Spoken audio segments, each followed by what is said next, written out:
तर विदर्भ, मराठवाडा, पश्चिम महाराष्ट्र अवकाळी पावसानं या सगळ्या भागांना झोडपून काढलंय।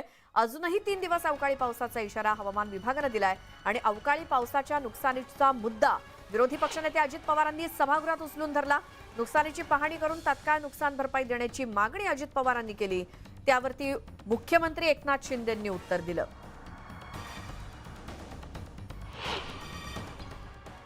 सरकार संवेदनशील आहे का नाही कळायला मार्ग नाही। अब्दुल सत्तार साहेबांनी स्वतःच्या सिल्लोड मतदारसंघात शेतकऱ्यांच्या आत्महत्येविषयी तरी असे काळी उलटे करायला नको होते। अवकाळीने शेतीचे फार नुकसान झालेले नाही असे तारेही त्यांनी तोडले।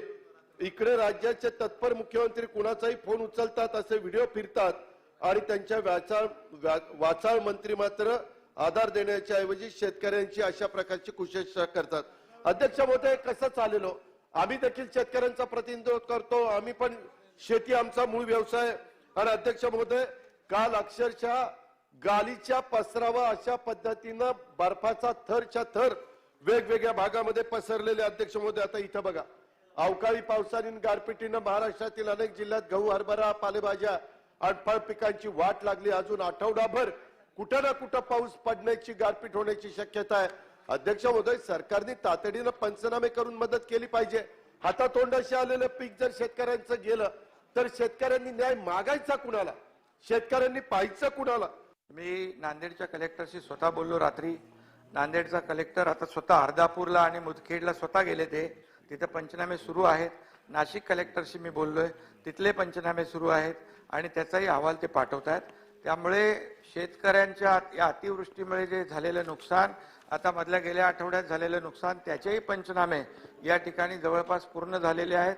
आज कालपासून जो काही ठिकाणी पाऊस पडतोय त्याचे देखील पंचनामे स्वतः कलेक्टर स्वतः तिथे, आता काल आणि आज दोन्ही अभिजित राऊत कलेक्टर आहे तिथे स्वतः गेला होता। आणि त्यामुळे दादा त्यामुळे शेतकऱ्यांच्या मागे आपण उभे राहणारच आहे, राहिलोच आहे ना। आणि त्यामुळे जे सगळे नियम निकष डावलून आपण त्यांना पूर्वी देखील मदत केलेली आहे आणि आजही आपण मदत करतोय।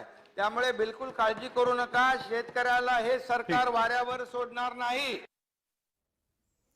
तर बुलढाणा जिल्ह्यातील खामगाव, नांदुरा, शेगावसह अनेक भागात अवकाळी पावसानं जोरदार हजेरी लावली आणि यात गहू, हरभरा या पिकासोबतच शेतातील कपाशीचं पीक सुद्धा भिजून गेलंय। सध्या रब्बी पिकाच्या काढणीचा हंगाम सुरू आहे आणि या काढणीच्या हंगामातच हाती आलेल्या पिकांवरती अवकाळी पावसानं घाला घातला। त्यामुळे बुलढाणा जिल्ह्यातील शेतकरी पुन्हा एकदा अडचणीत किंवा आर्थिक संकटात सापडण्याची चिन्ह निर्माण झाली आहेत।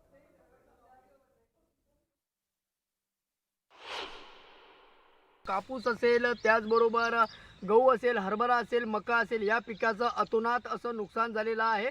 शेतकरी पुन्हा एकदा आर्थिक संकटात सापडलेला आहे। आता आपण एका गव्हाच्या शेतामध्ये आलेलो आहे। आपण देखील या ठिकाणी परिस्थिती बघू शकता की हा संपूर्ण शेतामध्ये असलेला उभा गहू हा अवकाळी पावसाच्या फटक्याने संपूर्णपणे जमीनदोस्त झालेला आहे। मोठ्या प्रमाणात शेतकऱ्याचं नुकसान झालेलं आहे। या नुकसानीची तात्काळ भरपाई मिळावी अशा प्रकारची मागणी जी आहे तो शेतकरी या ठिकाणी करताना आपल्याला पाहायला मिळतोय।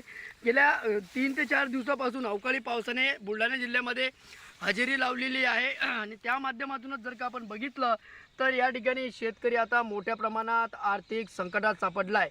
शेतकऱ्याला तातडीची या ठिकाणी मदत मिळावी अशी अपेक्षा जी आहे ते शेतकरी वर्ग